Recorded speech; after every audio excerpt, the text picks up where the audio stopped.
Acaba korktu mu? Acaba neden böyle? Yoksa doğumda bir travma mı yaşadı ki hala etkisinden çıkamıyor gibi düşüncelere girilebiliyor. Bazen bazı bebekler ortada hiçbir şey yokken sıçrarlar. Merhaba sevgili dostlar. 4 haftalık bebek gelişimi videomuza hoş geldiniz. Merhabalar, hoş geldiniz. Yine zamanı durduramadık ya da yavaşlatamadık. Bebeğimizle 1. ayımızı bitirdik. Rabbim sağlıkla, huzurla büyütmemizi nasip etsin inşallah.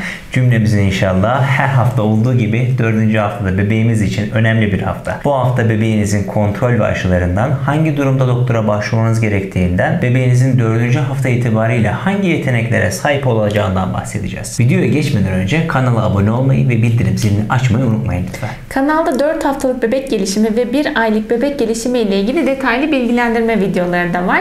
Bu videodan sonra açıklamalar kısmındaki bağlantılardan o videolara da ulaşabilirsiniz. Şimdi videoya geçelim.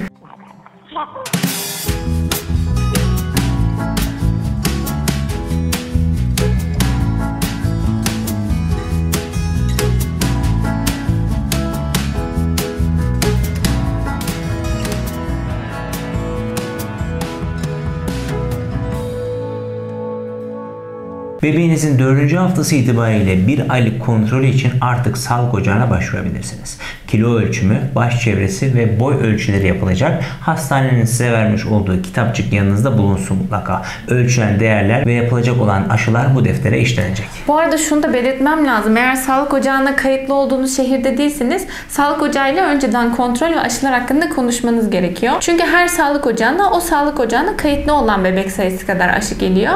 O yüzden eğer kalıcı olarak o şehirde ikamet etmiyorsanız sağlık ocağıyla önceden konuşun. Buna göre gideceğiniz tarihe göre aşı tedariği sağlasınlar. Aynen öyle. 1. ayda bebeğiniz hepatit B aşısının 2. dozunu olacak. Hepatit B yani sarılık, virüs kaynaklı bir hastalık ve bulaşıcılığı çok yüksek. Hepatit B virüsü bulaşan bebeklerin %90'ında kronik hepatit B ya da karaciğer kanseri gelişebilir. O yüzden bu ölümcül hastalığa karşı aşının mutlaka yaptırılması gerekiyor. 1. dozu doğduğu gün hastanede yapılmıştı. 2. doz 1. ayın sonunda, 3. doz ise 6. ayın sonunda yapılacak. Aşı takvimini sağlık ocağı takip ediyor olacak mutlaka. Siz de size verilen kitapçıkların takibini sağlamalısınız. 1. ayın sonunda sadece sağlık ocağı değil, belirlediğiniz çocuk doktoruyla da görüşmelisiniz bence.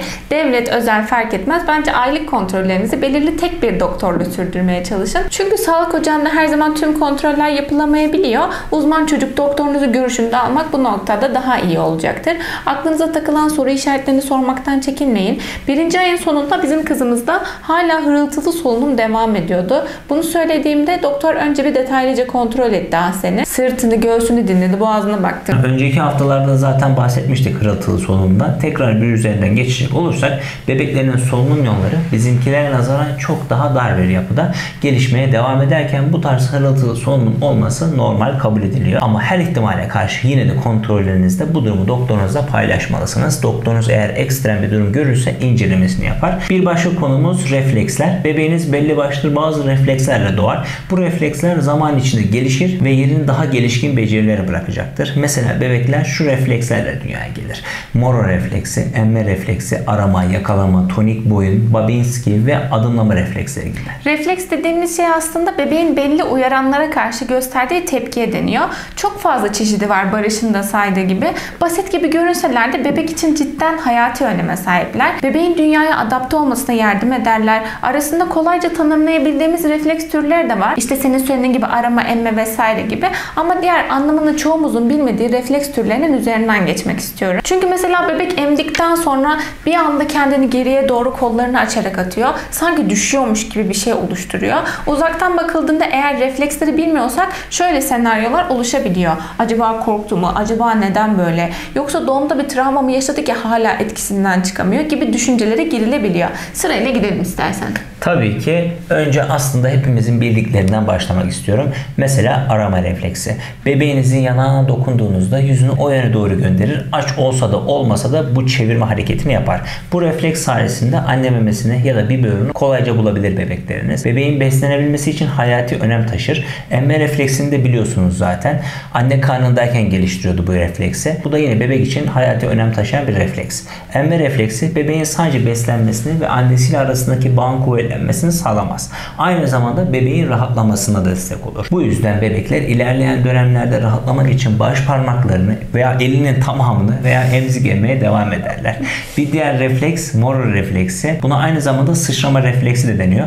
Bazen bazı bebekler ortada hiçbir şey yokken sıçrarlar ya da yüksek sese, ani bir harekete veyahut da düşme hissine verdiği tepkidir bu. Moro refleksinde bebek vücudunu gerer, kollarını dışarı doğru açar ve bir yandan sanki düşüyormuş gibi hareketler yapar ya da kendisini esnetiyormuş gibi görünür.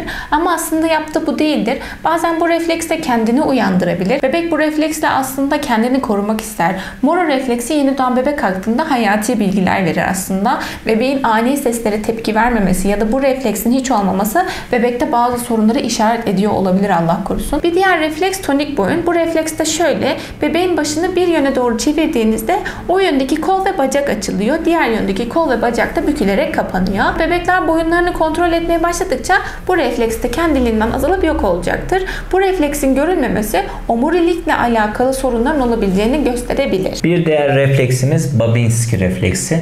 Bebeğinizin ayak tabanına dokunduğunuzda bebek ayak parmaklarını yukarı veya aşağı doğru hareket ettirebilir. Ayak parmaklarını yelpaze gibi açar. Bu refleks bebeğe ilk adımlarını atması için zemin hazırlıyor aslında. Bebeğin alt kalça kemikleriyle omurgası arasındaki koordinasyonu sağlıyor. Bu refleksi siz de kendi kendinize kolayca test edebilirsiniz. Bebeğinizin ayak tabanına bastırın ve ayak parmaklarının oynadığını göreceksiniz.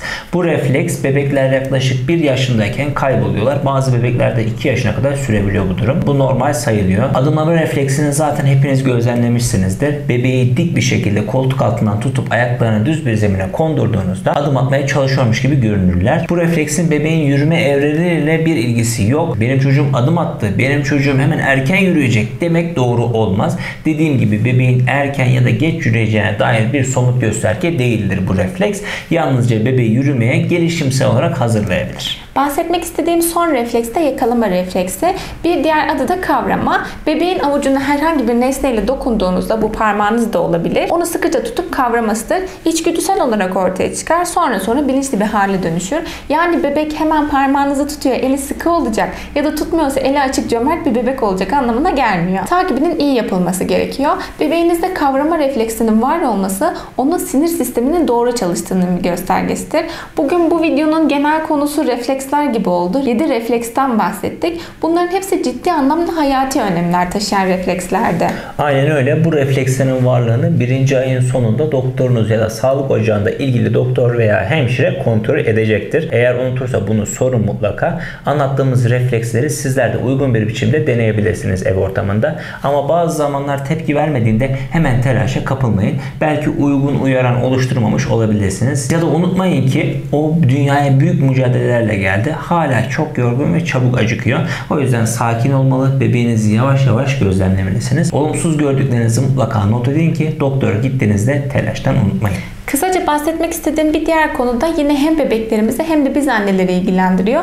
Pamukçuk konusuna da çok kısa geçeceğim. Sonra da videoyu bitireceğim. Candida mantarının ağız içinde yayılmasıyla ortaya çıkan bir enfeksiyon. Bu mantar normal şartlarda da ağız içinde var ama bazen ağızda aşırı çoğalmasıyla pamukçuk ortaya çıkabiliyor. Burada sizin göğsünüzü çok temiz tutmanız çok önemli. Her emzirmeden önce küçük makyaj temizleme pamukları var ya, onları karbonatlı suya bastırarak önce göğsünüzü silin, sonra bebeğinizi emzirin. Mutlaka her gün duş alın ve çamaşırlarınızı sık sık değiştirin.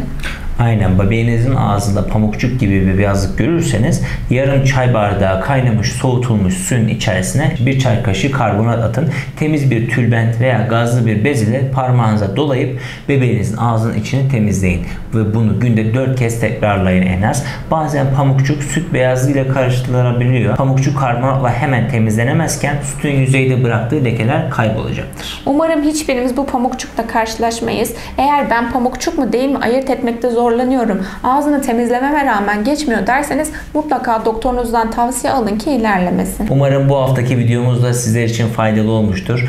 Böyle faydalı videoların kanalda daha fazla yer almasını istiyorsanız beğenmeyi mutlaka unutmayın.